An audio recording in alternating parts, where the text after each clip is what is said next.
আমার নাম কামরুল ইসলাম। আমার পিতা মুক্তিযোদ্ধা, বীর মুক্তিযোদ্ধা আব্দুর রশিদ।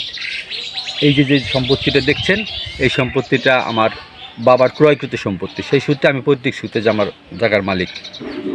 তো দীর্ঘ 30 বছর যাবৎ জমিটি আমার পরিবারের ভোগ দখলে আছি। পরিবার সহ আমরা এই জমিটা 30 বছর যাবৎ ভোগ দখল করি। কিন্তু এই অবস্থায় এই সাম্প্রতিককালে এই বিবাদী পক্ষ, এই যে জোরপূর্বক, ওনার নাম হলো মূলত বালেচরা বাড়ি গঞ্জোর, তার শেল্টারে তার জামাতা রিজু, ওবায়দুল, মিরাজ, সাথে তাদের গোষ্ঠীগত আরও লোকজন দলবদ্ধভাবে আইসা আমার জায়গাটা জোরপূর্বক দখল করে। মূল দখলটা কে করলো? মূল দখলটা গঞ্জোরই নেতৃত্ব দিচ্ছে। এই মূল দখলের নেতৃত্ব কোন অজুহাতে কিভাবে দখল দিল? তার শাশুড়ির সূত্রে প্রাপ্ত জমি দাবি করে। সেই দাবিতেই সে জমিতে জবরদখল করে এবং বাড়ি বাইলেচারা একটু শক্তিশালী লাঠিসোঁটা আছে।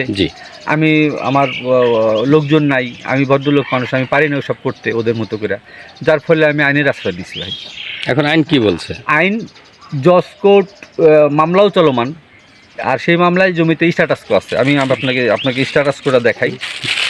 স্ট্যাটাসকো বলতে স্থিতি অবস্থা।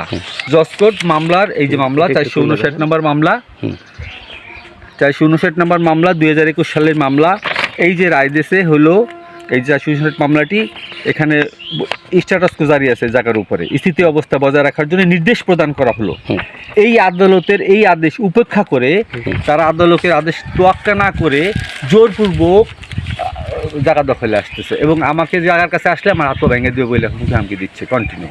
এখন আপনার চাওয়া কি? এখন আমার চাওয়া, আমি ন্যায় বিচার আশা করি। যদি তারা কাগজপত্র এবং বিচারে আদালত যদি তাদের জমি দেয়, আমি ছেড়ে দেব। কিন্তু অন্যায়ভাবে জবরদখল, এটা তো মেনে নেওয়া যায় না। তাই আমি প্রশাসন সাথে সমাজের যারা নেতৃত্ব দেয় বা এই সমাজের উপরে আমি আমার দাবি যে আমি যেন ন্যায় বিচার থেকে বঞ্চিত না হই। আমার দখলকৃত জমি বা ভোগ দখলকৃত জমি, দীর্ঘ 30 বছরের জমি আজকে হাতছাড়া হয়ে যাচ্ছে শুধুমাত্র তাদের লাঠিসোঁটার জোরেই আমি হেরে যাচ্ছি। তাই আমি আইনের আশ্রয়, আমি জেলা প্রশাসক মহোদয়ের দৃষ্টি আকর্ষণ করছি যেন আমি ন্যায় বিচার থেকে বঞ্চিত না হই। শেখ ওমর আলী। এই জায়গাটার নাম কি? এই জায়গাটা কলেজ পার্ক দাইরের মাঠ। কাকা, এই যে জায়গাটা দেখতেছি আমরা, ঘর তুলতেছি একজন, এই জমিটা আসলে কাদের জায়গা? এই জমিটা হলো কামরুল। কোনটা ভোগ দখল করতেছে? কোনটা হলো ভোগ দখল করতেছে। আমরা দেখতেছি আজকে প্রায় 20-25 বছর ধরে আমি এখানে আইছি। জি, এই 25 বছরে তাদের দেখতেছে। তা বলতেছে যে আমরা পাবো জমি, পাবো জমি। মামলা হয়েছে, মামলা তো শেষ হয় নাই, রায় হয় নাই।